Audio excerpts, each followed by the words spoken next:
ओम नमः शिवाय। राधे राधे दोस्तों, सबसे पहले आप सभी को देवसेनी एकादशी की ढेर सारी शुभकामनाएं। आषाढ़ मास के शुक्ल पक्ष में पड़ने वाली एकादशी को देवसेनी एकादशी कहते हैं। इसी दिन से भगवान श्री हरि विष्णु 4 माह के लिए क्षीर सागर यानी योग निद्रा में चले जाते हैं। 4 महीने की इस अवधि को चतुर्मास कहते हैं। इन 4 महीनों में कोई भी शुभ या मांगलिक कार्य जैसे विवाह, गृह प्रवेश, यज्ञ, गोदान, प्रतिष्ठान आदि जितने भी शुभ कार्य हैं वो नहीं किए जाते हैं। देवसेनी एकादशी को पद्मसेनी एकादशी और हरिसेनी एकादशी के नाम से भी जाना जाता है। देवसेनी एकादशी का व्रत करने से मनुष्य द्वारा किए गए सभी पापों का नाश हो जाता है। तो चलिए शुरू करते हैं देवसेनी एकादशी व्रत की पावन कथा। एक समय की बात है जब पांडु पुत्र युधिष्ठिर ने जिज्ञासा पूर्वक भगवान श्री कृष्ण से प्रश्न किया कि हे केशव, आषाढ़ मास के शुक्ल पक्ष में आने वाली एकादशी का क्या नाम है और इस एकादशी का पालन करने की विधि क्या है और इस एकादशी का महात्म्य क्या है। कृपा करके आप मुझे विस्तार से समझाइए।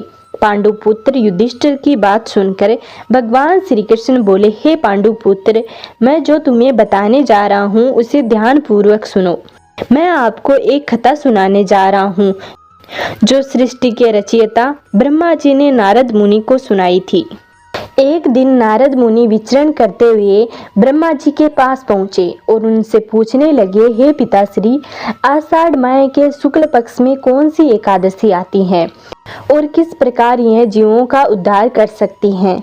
नारद मुनि का प्रश्न सुनकर ब्रह्मा जी बोले, हे नारद, तुमने कलियुगी जीवों के उद्धार के लिए बहुत ही अच्छा प्रश्न किया है। आषाढ़ माह के शुक्ल पक्ष में पड़ने वाली एकादशी को देवसेनी एकादशी या पद्मसेनी एकादशी के नाम से जाना जाता है। देवसेनी एकादशी का व्रत सभी व्रतों में सबसे उत्तम है। इस व्रत को करने से मनुष्य के सभी पाप दोष मिट जाते हैं।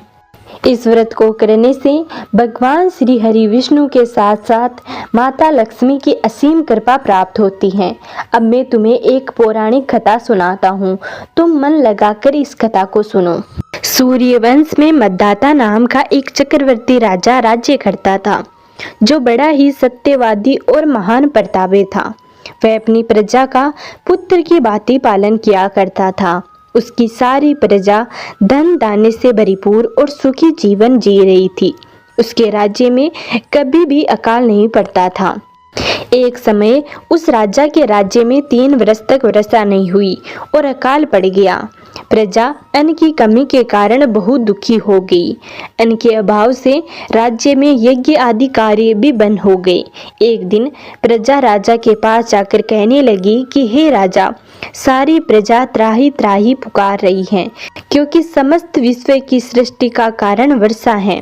वर्षा के अभाव से अकाल पड़ गया है और अकाल से प्रजा मर रही है।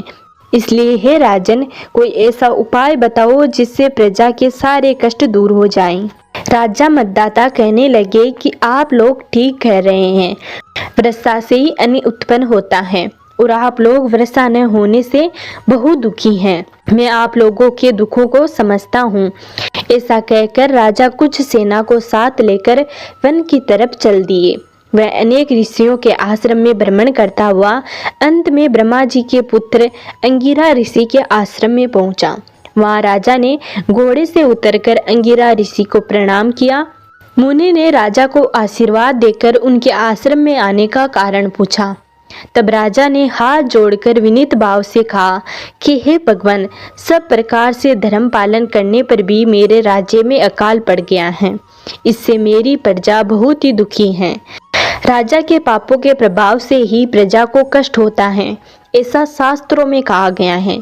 जब मैं धर्मानुसार राज्य करता हूँ तो मेरे राज्य में अकाल कैसे पड़ गया, इसके कारण का पता मुझको अभी तक नहीं चल सका। अब मैं आपके पास इसी संदेह का निवारण कराने के लिए आया हूँ। कृपा करके मेरे इस संदेह को दूर कीजिए, साथ ही प्रजा के कष्ट को दूर करने का कोई उपाय बताइए।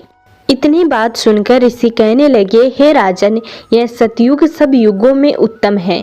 इसमें धर्म के 4 चरण सम्मिलित हैं, अर्थात इस युग में धर्म की सबसे अधिक उन्नति है। लोग ब्रह्मा जी की उपासना करते हैं और केवल ब्राह्मणों को ही वेद पढ़ने का अधिकार है। ब्राह्मणी तपस्या करने का अधिकार रख सकते हैं, परंतु आपके राज्य में एक शूद्र तपस्या कर रहा है। इसी दोष के कारण आपके राज्य में वर्षा नहीं हो रही है। इसलिए यदि आप प्रजा का भला चाहते हो तो उस शूद्र का वध कर दो। इस पर राजा कहने लगे कि हे महाराज, मैं उस निरपराध तपस्या करने वाले शूद्र को कैसे मार सकता हूँ? आप इस दोष से छूटने का कोई दूसरा उपाय बताइए। तब ऋषि कहने लगे कि हे राजन, यदि तुम अन्य उपाय जानना चाहते हो तो सुनो। आषाढ़ माह के शुक्ल पक्ष की पद्मा एकादशी यानी देवसेनी एकादशी का विधिवत व्रत करो।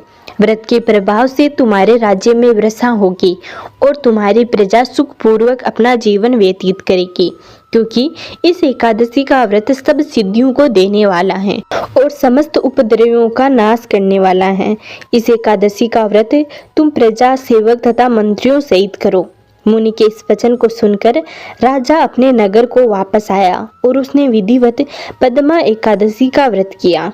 इस व्रत के प्रभाव से राजा के राज्य में वर्षा हुई और उसकी प्रजा सुखपूर्वक अपना जीवन व्यतीत करने लगे।